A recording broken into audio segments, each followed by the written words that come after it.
Hello, everyone. This is Live Life Well TV host Robert Landau. We are here with another episode of a show here on Live Life Well TV that we call Top 10. So every time this show airs, we're going to take a look at a different top 10 subject. And this episode, we're going to take a good look at the top 10 male actors of all time. So stay tuned.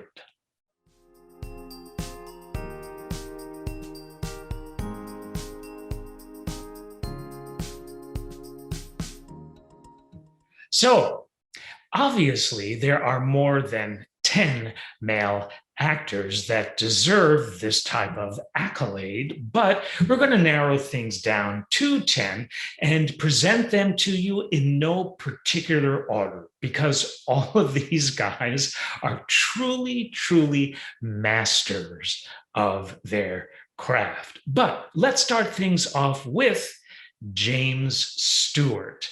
If you think about it, there's kind of like this everyday guy type of charm to Jimmy Stewart that made him one of Hollywood's top actors of his day.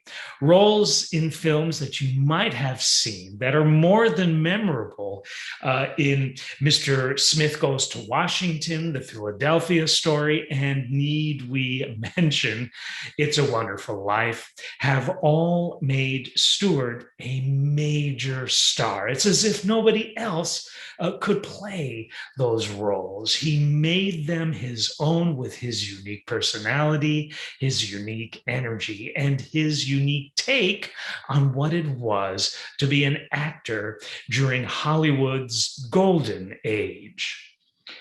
It was that enduring image of an average, everyday American that continues to make Jimmy Stewart so very popular with the movie-going public. He wasn't selling sex appeal or raw strength like so many others were. Jimmy always came from the heart in anything and everything that he did.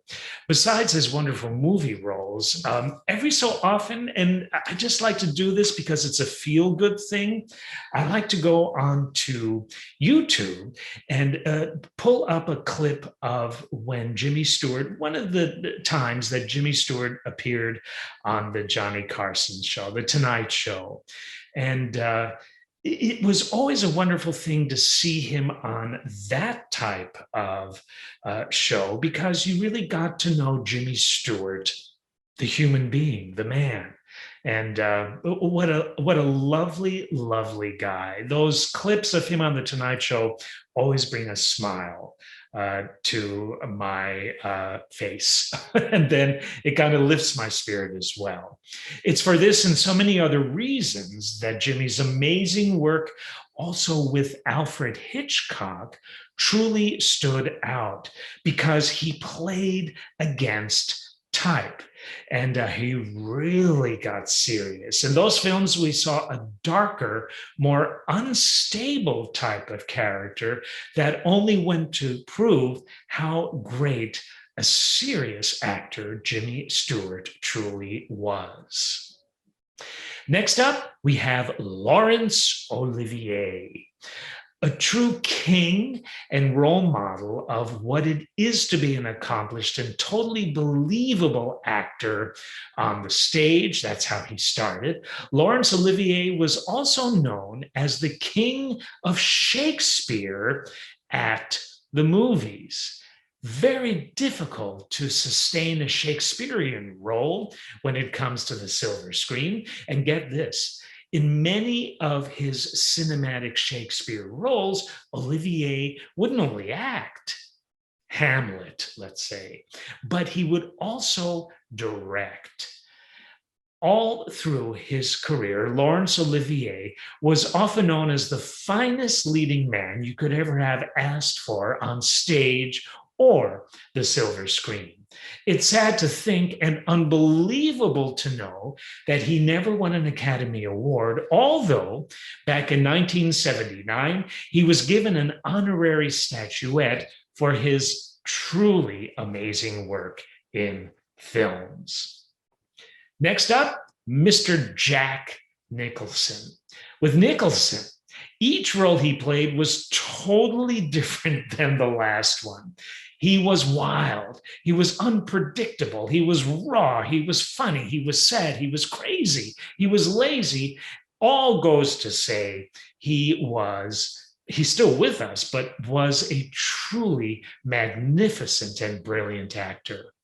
One Flew Over the Cuckoo's Nest, The Shining, Chinatown, and A Few Good Men, just to name a few, all gave us the chance to see Jack totally show us how deep he could get into a character and how much we were willing to totally believe the many roles he had worked so hard to create. With that in mind, let's talk about Marlon Brando. He started out in the 1950s and continued to work well into the 1970s. He was famous for his bad boy sex appeal, combined with a raw intensity that really, truly made his performances stand out, as they were more real and deeply emotional than we had ever seen from an actor before Marlon Brando. There was just something about Brando that kept you glued to your seat to see what he was going to do next, because you never knew what he was going to do next. His most memorable roles were in Streetcar Named Desire, Stella, that was terrible, On the Waterfront, The Godfather, and Apocalypse Now. I also remember when, what was it, Last Tango in Paris came out. I mean, he truly shocked the world with that. But that was Marlon Brando. He was willing to jump off the diving board at the highest level with blinders on, trusting that there would be water below when he landed. And you know what? There always was. Let's talk about Denzel Washington next. I consider Denzel Washington to be a true master of his craft. It doesn't matter if he's the lead in a film or supporting player in a film. When he is on the screen, nothing else seems to matter. Nothing else seems to exist. Denzel's career is a long one, well-deservedly so, long because of his enduring talent. His most memorable roles are in the following films that you may or may not have seen: Glory, Malcolm X was a brilliant performance, Training Day, Flight, and Fences. But the neatest thing about Mr. Washington is that I'm certain there will be many, many more wonderful roles to come. Let's talk about Dustin Hoffman next. All one has to say about Dustin is this: Tootsie and Rain Man. I mean, need we say more? These two remarkable roles show you the span and breadth and depth of Dustin Hoffman's acting talent. He can perform comedy or tragedy and totally excel at both. And best of all, he always seems to look like he's having a great time portraying those roles. He made a name for himself in movies such as The Graduate. I remember seeing that when it first came out with Anne Bancroft, and Midnight Cowboy. Couldn't see that because I think that had a very heavy R rating, and I might have been too young to see it, or I just wasn't allowed to see it. But a brilliant acting turn that was, because I read the reviews. And the neatest thing is, with 2 Oscars to his name, Dustin Hoffman is still going strong. Next up, Mr. Tom Hanks. I mean, we have to mention Tom Hanks in this lineup. Philadelphia, Forrest Gump, Sleepless in Seattle, Saving Private Ryan, and Castaway have all given Tom Hanks the place in Hollywood that he so well deserves. Actually, I met Tom Hanks. I don't know if you remember, many moons ago. I wonder if this was either in the late 1970s or certainly oh, no, it was in the 1980s, maybe. No. Uh, I think it was in the early 1990s. Sorry, I couldn't remember if it was before a career of mine or after a career of mine, but it was after. I was a cruise director for many years, and I couldn't remember if it was before that happened to me or after, but it was after, because once I decided to stop cruise directing, I didn't know what I was going to do next, because there's nothing ashore that equates to being a cruise director at sea. The only thing I could think of was being a game show host. And in those days, you had to fly to Hollywood to make yourself available for that. So I did. And one television producer actually sent me to a studio. I believe it was to see a taping of The Golden Girls, or it might have been Jeopardy!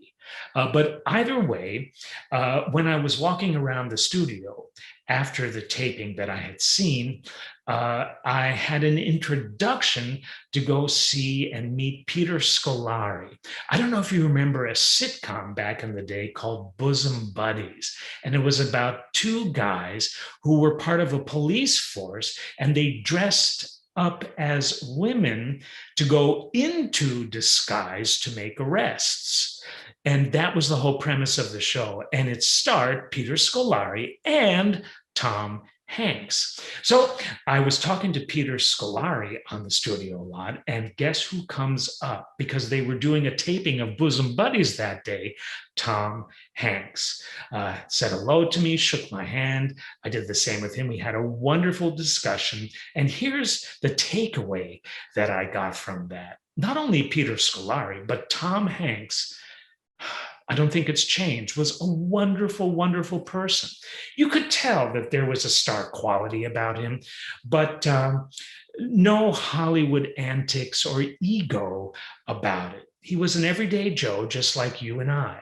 And I really appreciated that about him. And as you can tell, have never forgotten that about him. Nowadays, Hanks has mentioned in interviews that he feels he's already done his best work, but you know what? I, for one, beg to differ, and I know there are a lot more than just me. Tom Hanks seems to be able to tackle any role that is given to him, and one more thing, America loves him. And you know what? Yeah, I can't go wrong with that. Next up is Al Pacino. We're talking about some heavy hitters here, and we're talking just about American actors, except for Laurence Olivier. The world over, there are some incredible male actors, and maybe we'll look at that on a future episode of Top 10, but let's talk about Al Pacino now. Many feel that Al Pacino did some of his finest work back in the 70s and early 80s. Panic in Needle Park, the first two Godfather films that you might have seen him in. How about Dog Day Afternoon, Serpico, and Scarface? These are true cinematic classics, mostly because Al Pacino happened to star in them. At least that's true if you ask me. In the 1990s, it proved not to disappoint either, with Al starring in such classic films such as Heat, The Insider, Donnie Brasco, and Glengarry Glen Ross. When it comes to America's finest actors, Al Pacino moves into one of the primary spots, and certainly for very good reason. Two more, and then we'll close. Second to last, and again, this is in no particular order, is the one and only Robert De Niro. Have you seen Robert De Niro on talk shows? He still currently appears on a lot of them, and not only in the States. he's very, very serious on talk shows. But then he also seems to have a wonderful sense of humor because whenever he breaks out into a laugh or a smile, the whole world gets a lift. That's one of the many things I like about Robert De Niro. But the thing I really love about Robert De Niro is his dedication to the fine art of acting. Just like Pacino, Robert De Niro had major critical hits in the 1970s and 1990s. His recent work can't be ignored either. If any actor can totally immerse himself into a role to where you believe every word, every breath that he takes, it's gotta be Robert De Niro. His films literally speak for themselves. How about Taxi Driver? How about Raging Bull? How about Heat? How about Goodfellas? How about The Godfather Part 2? And need we forget, and we better not, The Deer Hunter? I've seen Robert De Niro in many of these films, and he never, ever disappoints. And he goes very deep into a role. And if you're a deep feeling actor, then you're also a deep feeling person. You can bring that intensity to the silver screen, and boy, audiences will walk away never forgetting your performance. Time and time again, Robert De Niro proves that he is more than up to the task. And finally, we go to Johnny Depp. Many of you might be wondering why we include Johnny Depp in this top 10 lineup, but I think he definitely deserves a place there. If you ask me, I think Johnny Depp is one of the most incredible actors ever. And he's very understated about him. He doesn't do a lot of press. He's not on a lot of talk shows. I think he lets his acting speak for itself. I never cease to be impressed with the breadth of out of the box roles that Johnny Depp will essay. And it's like he wants to be presented with these roles. He wants to challenge himself to see if he can rise to the occasion of them. And I think he more than accomplishes that task. Half the time when I see Johnny Depp in a movie, or I just see a promo reel or a photo of him in a film, I don't even recognize him. He doesn't look like Johnny Depp. And that to me is the calling card of a very good, very savvy, and very accomplished actor. This shows how he's able to get away from himself and jump into somebody else's shoes that might be just a little more out there than Johnny Depp might be himself, although maybe not. Maybe it's a perfect match. And here's an example of some of his finest performances: Sweeney Todd, Sleepy Hollow, A Nightmare on Elm Street, Finding Neverland, Fear and Loathing in Las Vegas, Donnie Brasco, What's Eating Gilbert Grape. How about this? Ed Wood. If you have not seen Ed Wood, it's an amazing portrayal of a Hollywood filmmaker in the 1950s who made B movie horror flicks. And Marlon Landau, a very distant relation to me, appears in the film Ed Wood as Bela Lugosi, because the real Ed Wood worked with Bela Lugosi, and it's an amazing movie. It's an amazing movie. That's all I can say. Equally amazing is Edward Scissorhands. How about Pirates of the Caribbean and Platoon, just to name a few of Johnny Depp's finest films? Many people might not think of Johnny Depp as the quintessential American actor, but as I have said before, I do. And here is another reason why. I can't imagine anyone else playing the amazing roles that I've just mentioned in these films than Johnny Depp. I don't think anybody else could do them. No one else, and I mean no one else that I can think of, can do them justice. And that is the amazing talent of Johnny Depp. So that did it for our top 10. As we said before, there are many more, but suffice it to say, I believe that the ones we've covered can truly assume the title of the 10 best actors, at least America has to offer. I'd like to thank you for tuning in. This has been Robert Landau, Live Life Well TV host. We'll see you on the next Top 10 or any other of the fine programs we have available to you here each and every week. And there's a backlog of them too, so you can go back into previous week's programming for at least a year and see what it is we have to offer you. But until then, thanks so much. Thank you for tuning in.